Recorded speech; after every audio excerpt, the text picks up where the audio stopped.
A warm welcome to everyone to this series of reflections titled What Jesus Meant. The focus of our thinking together today may be titled as Jesus, Youth, and the Power of Personality. I repeat, Jesus, Youth, and the Power of Personality. I wonder how many of you have had the special privilege of being with men and women of great substance, people in whose presence you felt something extraordinary, something off the beaten track, something that the ideas, the logic, the assumptions, the goals of this world in all their totality cannot explain. If you have, you would get deeply interested in what I'm going to say. But if you haven't, and you look forward to such an experience, again, you will be interested. Furthermore, and even more importantly, if you are dreaming of becoming such a person, and why not, you would be keenly interested. So let's get started. Jesus, Youth, and the Power of Personality. I don't have to say this that Jesus was at the prime of his youth when he launched his public ministry. He was just 30. And therefore, not surprisingly, the concept of personality was very, very central to Jesus' spiritual vision, his teaching, and his concerns. To Jesus, personality was a spiritual concept, a spiritual phenomenon. But to the eye of the world, it is not. It is a mask that people wear. In fact, the word personality is derived from the Latin root persona. Persona means mask. So people have one appearance or one identity in public, but their private life may not correspond to it at all. And when there is this discontinuity between the public mask and the private reality, their personality, if we can call that personality, will be insipid, it will lack power, and it will not have any impact on the world around.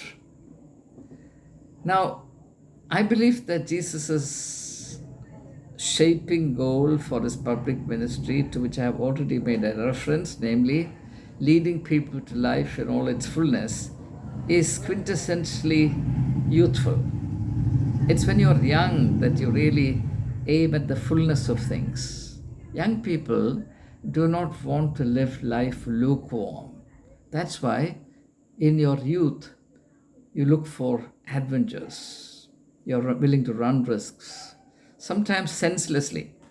But even that senseless incurrence of risk points to something very precious in human nature, particularly when one is young, and that is human beings have a deep inner need to live life in its fullness.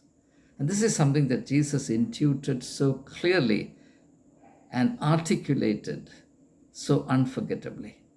So I catch the spirit of youthfulness in Jesus' words, that all people must have life in its fullness. Now, the fullness of life that we find revealed or exemplified through Jesus has many important aspects. I will only mention a few in the interest of brevity. If I go on to make a full list of the various attributes of his youthfulness, that itself will take all my time. It suffices to have some typical references made here. First of all, the fact that Jesus recommended or wished for others that they should enjoy life its fullness is that Jesus himself revealed the glory of it. He lived life in its fullness. Therefore, if we want a proper understanding of what that blessed state is, the best thing we can do is to look at Jesus. And that's what we are going to do now. Very briefly, though. First of all, Jesus chose to live significantly. Now, this is something extremely important. I don't think I can state adequately the value of this particular aspect. Jesus lived significantly. As against this, unfortunately, young people increasingly chase the vain shadows of the world. And because the cultural conditioning is so deep in them and it exerts such an irresistible pull on them, they tend to lose themselves in the meaningless alleys of life. And as a result, they waste the tremendous possibilities of their youth, and in later times, they come to grief on account of it. In contrast, what we find Jesus Christ is, as he concludes his life on the earth, is filled with a sense of fulfillment. What does he say on the cross? It is fulfilled.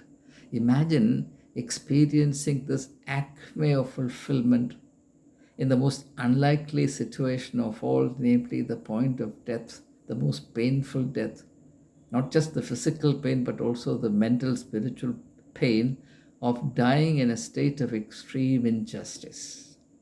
It is in that context that Jesus says, it is fulfilled. Now, that is possible only if you are young in the body and young in the spirit, or if you are in the fullness of your youth. So the first thing I notice about the person of Jesus Christ as an attribute of his youthfulness is that he lived significantly.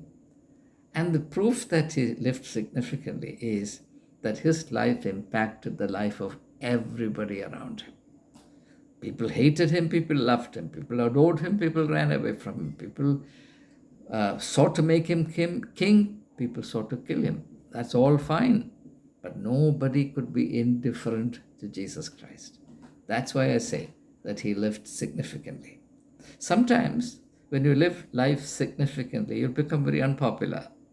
Popularity, by the way, is no yardstick, no foundation, no basis on which to value somebody's worth.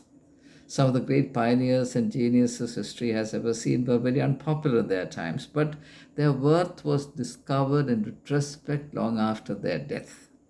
So there is this poem about Homer, the greatest perhaps of all epic poets. 7 rich countries content for Homer dead, through which the living Homer begged his bread. And he was alive, he was a beggar. But when he died, 7 rich countries fought with each other for possession of his dead body. So it happens. So Jesus lived significantly. And that is an option open to all young people. And I believe that one of the unmistakable signs that we are disciples of Jesus Christ is that we are impelled to live significantly, not only when we are young in the body, but also when the body disintegrates. And that's why the psalmist says, and quite rightly, that those who turn to God will have their youth renewed like that of the eagles. I'm referring to Psalm 103, verse 5. So this is something that I would comment very strongly to my viewers, especially to the youth. That is, live life significantly. And one aspect of living life significantly is the second point that I want to make, namely, that Jesus at the prime of his youth was willing to run the ultimate risk for the fulfillment of what he considered to be the very purpose of his life. You see, the mystery of life is that our life becomes worth living when there is a profound cause to which we can dedicate our whole life. Or as it is sometimes put, life becomes worth living when there is a cause worth dying for. And Jesus had such a cause. And all his energies were focused, his consciousness was focused, and all that he did was singularly focused on that purpose. And that purpose was to fulfill God's will upon this earth. And this is a principle of great power. I can only commend it to you. These things have to be experienced to be believed. So, two things I have said so far. Jesus chose to live significantly. Secondly, and as an aspect of that, he was willing to run extreme risks in the realization of the mission of his life. The third thing I want to point out, as an aspect of the youthfulness of Jesus' spiritual vision, that is that he dared to see situations, individuals, issues, institutions, in fact, everything, in a light different from the light of the world. In other words, Jesus did not conform to prevailing notions and assumptions. Jesus was remarkably free from the kind of conditioning that young people now willingly subject themselves, not realizing that in the process they are compromising, indeed eroding their freedom, and they're compromising the authenticity of their personality, which is a great tragedy. It need not happen. There is no gain in this. We must be, I would say, fiercely committed to the integrity of our personality. We must believe firmly in the glory and greatness of the personality possible for us, because that is the note on which the Bible begins. There can be no greater statement on the potentiality of being human than saying that we are created in the image and likeness of God. And therefore, certainly, we betray ourselves, we do an injustice to ourselves by simply conforming to whatever other people are doing. The temptation usually is to do everything as others are doing. Now tell me, if you're only doing what others are doing and like what they are doing, how will you ever attain an authentic personality for yourself? So Jesus never conformed to the reigning ideas and patterns of the times. Now there are of course many instances.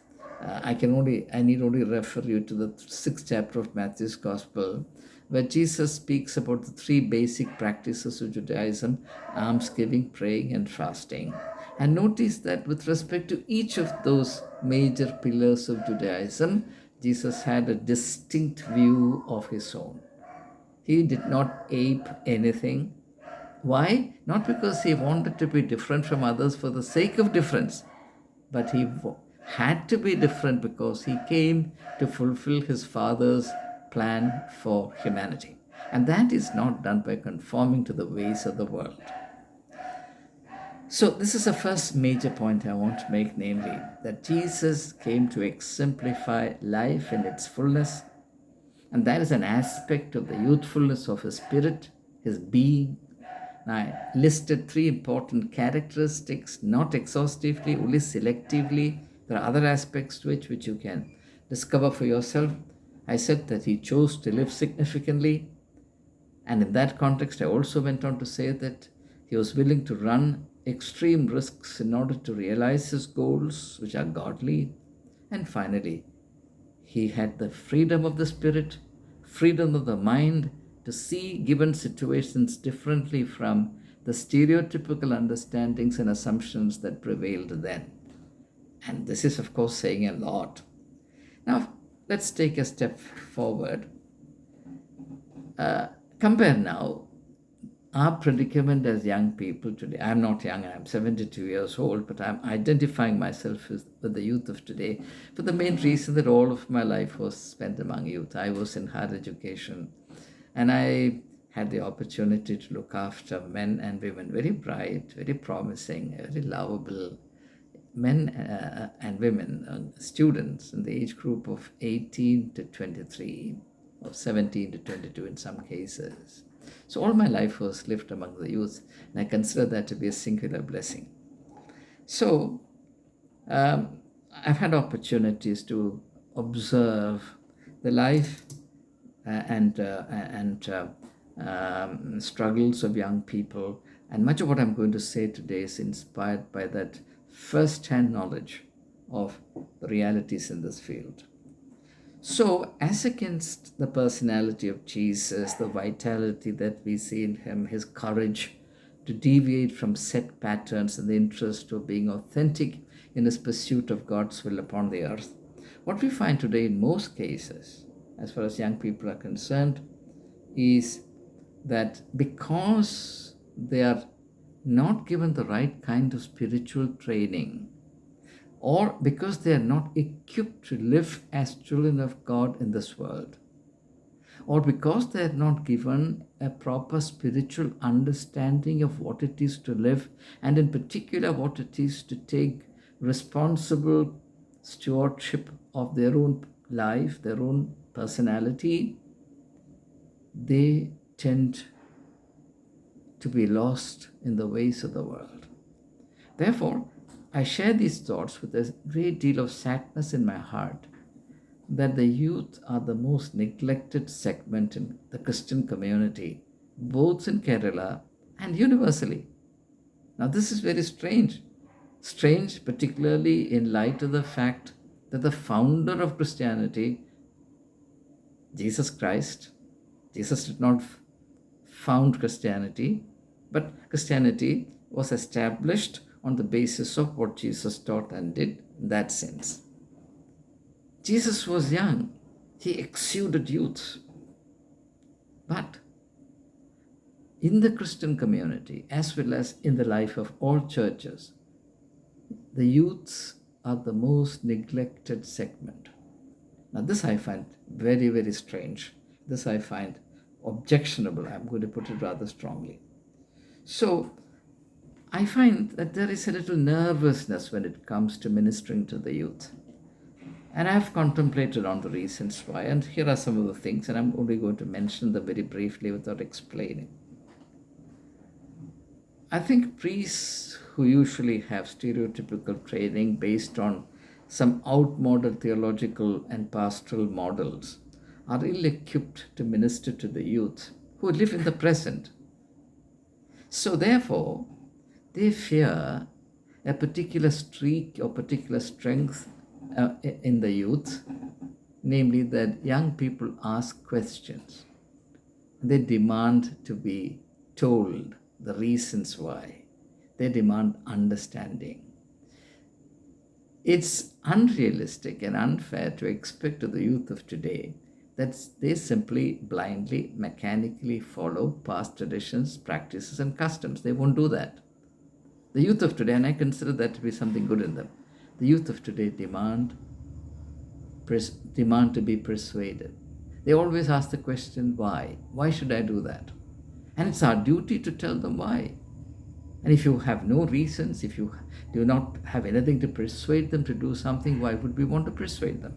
So, since we are not prepared to answer their questions and meet their demands, which are legitimate demands, we tend to dodge them. Secondly, they ask these questions because they live in the present. Whereas much of the religious baggage belongs to the distant past. That's why somebody said, you see, in the religious context, people are answering questions nobody is asking. And people are scratching where it is not itching. There is itching, but it's not where you're scratching. So young people will not put up with it.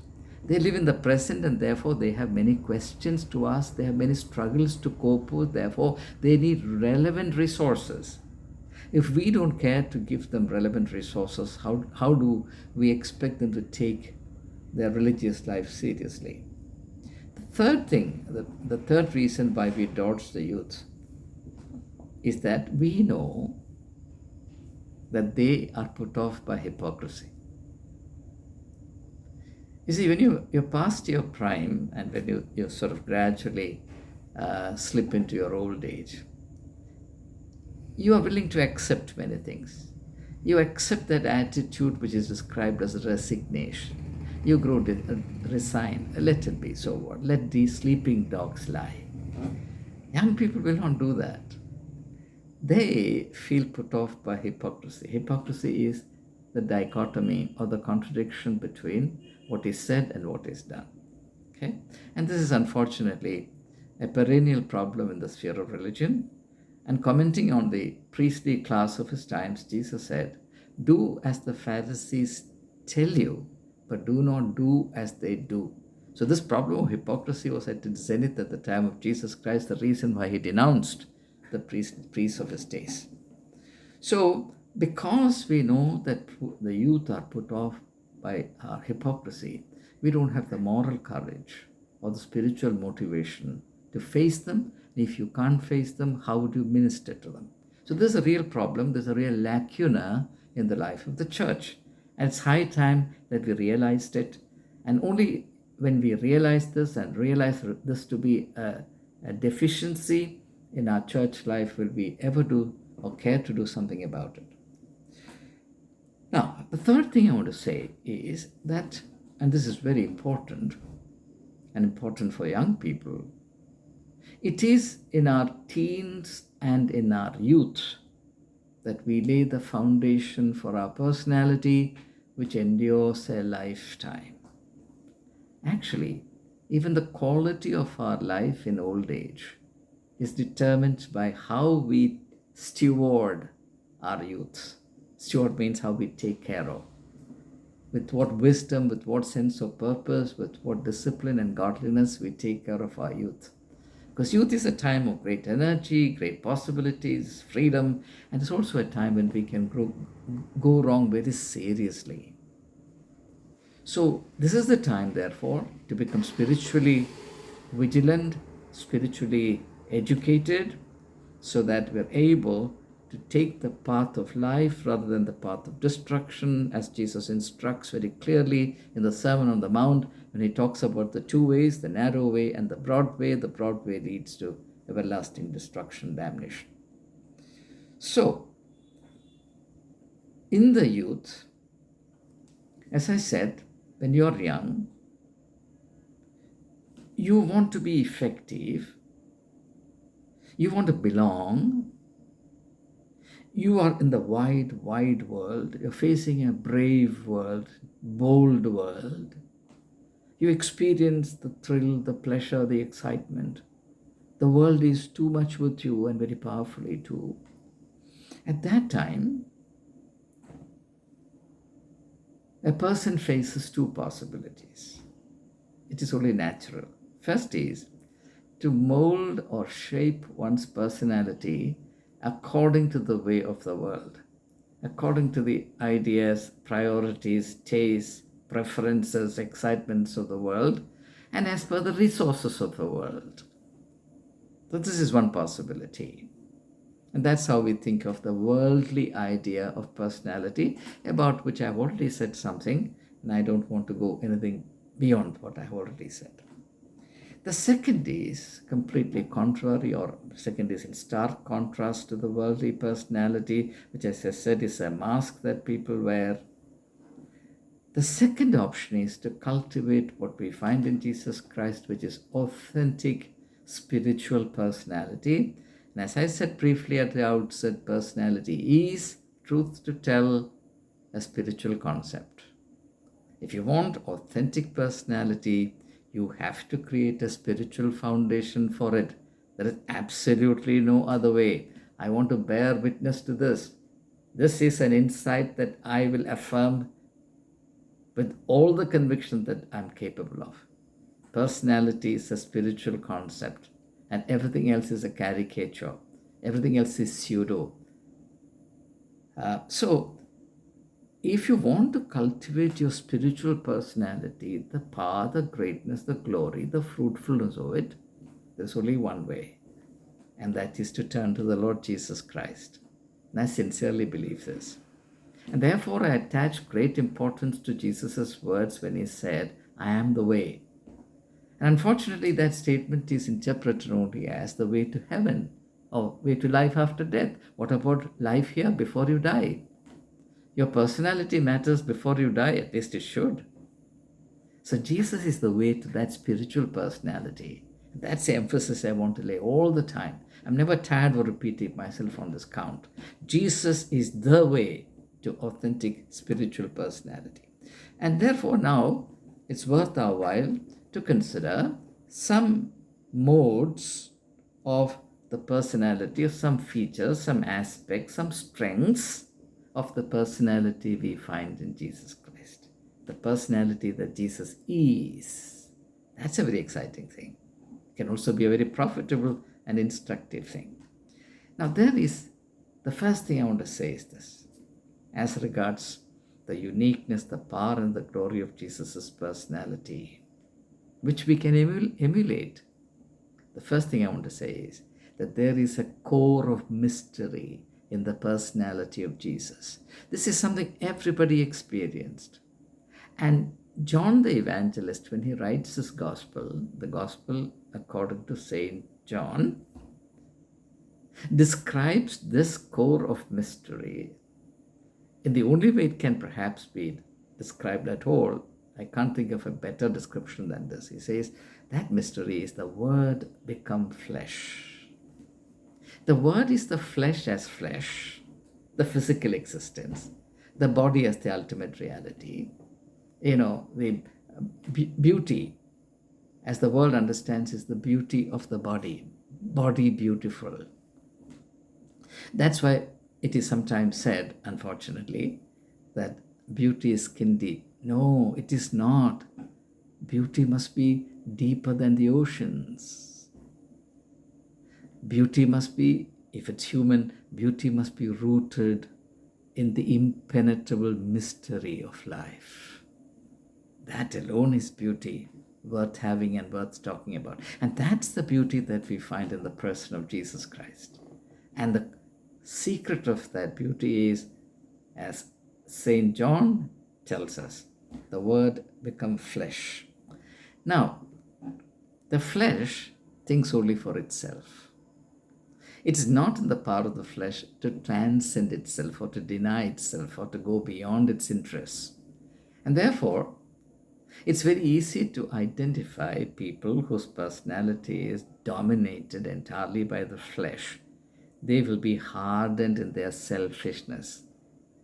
It's futile to expect them to look beyond their narrow personal interests. Expect no idealism from them. Expect no sense of regard for other people's needs, hopes, and aspirations. Expect no capacity for idealism from them. They stay completely self-enclosed. And they have this thick, impenetrable shell of selfishness around them. Now, that could be the human plight when the inner world of spiritual power is not awakened. So that is the mystery that is described here as the Word becoming flesh. Now, when the Word becomes flesh, what happens? The flesh gets transformed. And in the words of the English poet Gerald Manley Hopkins, the flesh becomes spiritual flesh.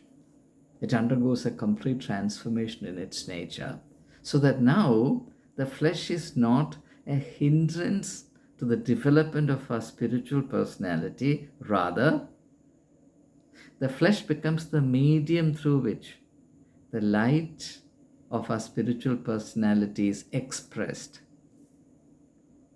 Now, let me give you an illustration from Jesus' teaching. Jesus said, regard a grain of wheat. There are two options for the grain of wheat. It can live alone. It can refuse to be sown. That would be analogous to living in the flesh, living for itself. And Jesus says, if the grain of wheat refuses to be sown, it will remain alone. By the way, are you tormented by the state of aloneness?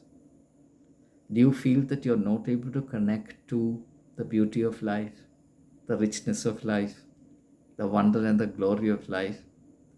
This could well be the reason you're living only for yourself, which is not a good thing when you're young, particularly, by the way. So that's one option, the grain of wheat remaining by itself. The other is to be sown and to be led into a vastly different horizon of life. But the interesting thing there is this, and this is from nature, and nature is full of beauty, full of wonder. See, when the grain of wheat is sown and it dies, what happens? Its flesh becomes the meat for the new life. It springs up, it becomes a sapling, a small plant. And where does that small plant, the tiny little sprout, get its nourishment, nutrients? From the dead grain of wheat. So this new sprout is because of the grain of wheat, the new personality. So that grain of wheat now continues to live in a new state, in a transformed state, or using the religious language, we can say it is a new creation, because it has undergone this mysterious transformative process which Jesus says is happening in nature. How very true. If it's happening in nature, can't that happen in our life? So that is the mystery, the power of Jesus' personality. And it is because of this that Jesus says, the Son of Man has come not to be served, but to serve. If you're leading a life of the flesh, if you have the personality of flesh, then all that you want is to be served. The more you are served, the better you are. The larger the army of servants who dance your tune and mind your convenience at your disposal, the society would say, oh, how privileged he is. And you will be respected in the society. Not realizing, people don't have the spiritual discernment to realize that you are leading a life of crass, insensitive selfishness, and you're a parasite. And many of the people who are respected in the public space are actually parasites. I'm reminded of the words of Count Leo Tolstoy, who said that the members of the elite community who live off the sweat of other people, who live lives of affluence and luxury without breaking sweat in their body, eating the bread of idleness, he said they're thieves. They're stealing the bread of others. He puts it strongly. Perhaps it deserves to be put very strongly. And I fully agree with Count Leo Tolstoy's view of this matter.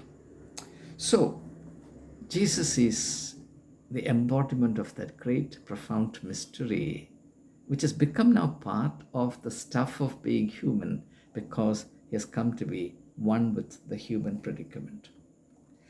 Secondly, the power of Jesus' spiritual personality. Secondly, because his word became flesh, Jesus had a profound higher awareness. See, if we examine ourselves, our awareness is very seriously limited. Our awareness is mostly limited to what is convenient to ourselves. Our small life, our little aches and pains, our small dreams and aspirations, our convenience, our inconvenience. Our awareness will not cross the boundaries of our small little plot of land. Whereas Jesus' awareness embraced the whole world. That's something great to be said about a person. That's personality. So, there's tremendous awareness.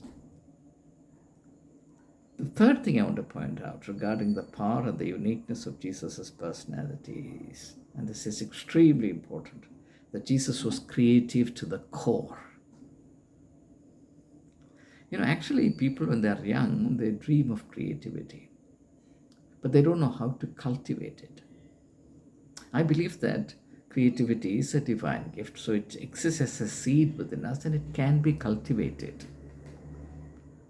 Some people may argue that certain people are simply not meant to be creative. I wouldn't want to argue with that, but I believe that the capacity to be creative in some way or the other, maybe creative in respect of, say, relationships, creative in respect of handling your resources, creative in respect of the work that we do, so on and so forth. It doesn't have to be creative in the form of becoming a world famous artist, an entertainer, etc., etc. No, that's not the only form of creativity.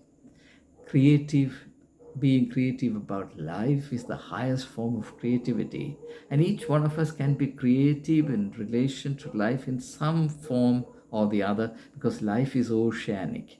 Take any one small aspect of it, you are quite capable of being creative. The important thing is to be creative wherever you can. So he was creative too. And in fact, that's the light in which I understand the miracles that Jesus performed. Today, people run after miracles without wanting to be creative. Therefore, they are mere consumers of miracles. Somebody else must perform miracles, and we will simply derive the benefit of it. We are willing to pay, of course, but don't expect us to grow to the extent of being able to reveal the glory of life. So, from Jesus' point of view, our spiritual calling is not to be spectators of miracles, the miracles that others perform, but rather to be miracles ourselves. Each one of us is envisaged to be a miracle, if only we would wake up to that fact and take care of ourselves in that light. Now, therefore, when a small packet of food is handed over to Jesus, he could multiply it and feed a huge crowd of 5,000 men, not counting women and children, because it was a typical Jewish prejudice that counting included only male adults. So, Jesus was certainly creative in the way he handled material resources, but even more excitingly, he was creative in relation to life. And that's the reason why he was the power that transformed human lives. And everybody who went to him, except those who are inherently and incurably negative, experienced this power of transformation and benefited hugely from this. Think of the bent over woman, the woman who could never stand upright. She stood like this, bent over woman. She never experienced the dignity of standing upright. She comes into contact with Jesus. What happens? She becomes all right. Now she can stand straight. Aye, beautiful, isn't it? Or think of the leper, the man who is in an extreme state of alienation from the society. Leprosy is considered to be a state of social death. Social death. He comes to Jesus, and Jesus stretches his hand, touches him, and he becomes clean. Power of creativity. Think of the parables that Jesus taught. Each parable is a story spontaneously made up in order to illustrate a point. I've been a teacher in higher education. I was a sincere, zealous, passionate teacher, but I tell you, I did not have even 0.01% of Jesus's creativity. I wish I had. That was my prayer all along. If only I could have Jesus's creativity in teaching, it would be great. So, something that young people must particularly take note of in the personality of Jesus Christ is his creativity. Creativity, I believe, is an attribute of God, and therefore, if we are godly, if we are connected to God, and as in the case of Jesus Christ, if we are in a state of oneness with God, Jesus said, I and my Father are one, and therefore I'm not surprised that he had this extraordinary measure of creativity.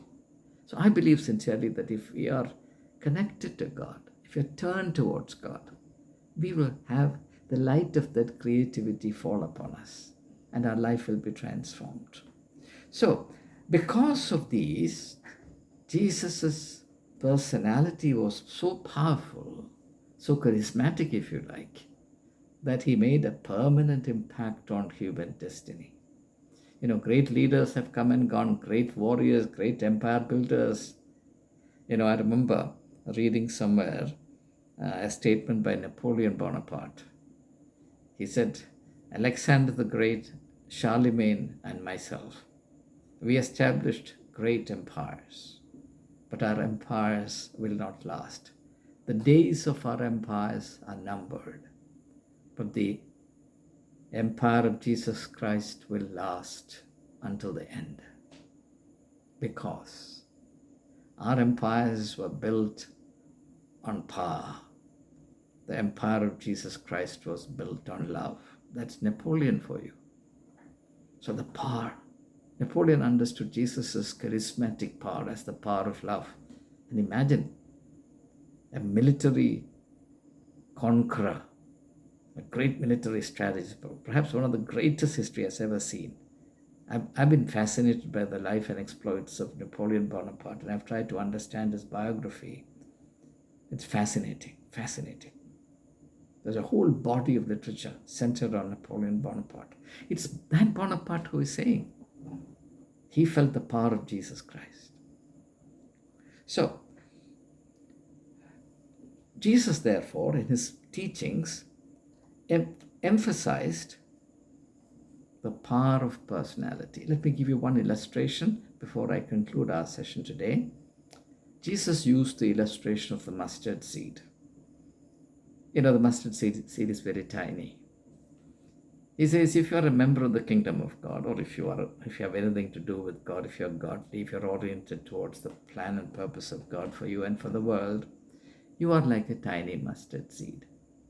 The mustard seed falls down, dies, springs up, it grows and grows and grows, and it sends its branches to the end of the world. We know that the literal mustard seed tree does not do that. There's a figurative mustard tree. Now, what he's saying is that your actual potential far exceeds what it appears to be the case. You look at the tiny mustard seed on your palm and then consider the possibility of what it can become. That tremendous transformation is possible provided we are open to accepting it. So, that's a kind of indication of the power of Jesus' personality. And Jesus' personality had nothing to do with any of the worldly resources. And therefore, he said this with a great deal of inward happiness, I believe. The foxes have their holes, the birds in the air have their nests, but the Son of Man has nowhere to lay his head. Yet, he exemplified the most incredible power of personality. And as I said, he impacted human nature forever. Great worldly leaders have come and gone without creating the slightest dent on human nature. And many of them ended up as fools of history. In fact, it is said that one of the lessons that history teaches us is that history has this peculiar knack of reducing great tyrants to silent footnotes. History is the art of reducing boisterous heroes to silent footnotes. Whereas spirituality is a domain in which a tiny mustard seed will grow and grow and grow until the birds of the air will come and build their nests on it. That's beautiful, isn't it? That's the power of personality which is envisaged in the spiritual view of life. So, Jesus, therefore, identifies the secret of his personality very simply and in a straightforward manner so that we don't have to speculate. And in his words, the secret of his personality is, I and my Father are one. I and my Father are one. Small wonder, his personality was so radiant, so inspiring, so life-changing, so life-transforming. And it had an impact that nobody could miss. But this was also the reason why Jesus was felt as a great headache by the custodians of religion at that time, the custodians of Judaism, and therefore they came to the conclusion that they could not rest in peace until Jesus was liquidated, which they did in collusion with the authority of Rome. So religion and politics come together to create this diabolic partnership in exterminating a personality of incredible charisma, power, and fruitfulness. That's the sadness of history. So, the fact, therefore, is that if we don't cultivate this possibility in our life, if we don't take it seriously and move in that direction, we will be sucked into the futile ways of the world. And too late in our life, we'll realize that we have become the fools of the times. The fools of the times. And that's something eminently avoidable. But the choice that we would avoid it and we would rather make sense of life following the example of Jesus Christ must be made now. That freedom is given to us. As Moses says, he led the people through the wilderness for 40 years. He knew that he was not going to enter the promised land. So as a last gesture, he assembled all the people and he gave them the last address. And that stirring speech ends somewhat like this. He says, "This day I place before you the way of life and the way of death. Choose life. Choose life." My dear young friends, if you choose life, you will have the kind of personality that this world cannot understand. Jesus said, "I have come that they may have life, and life in all its fullness." Youth is the time of fullness. That's the time to turn to Jesus. God bless you.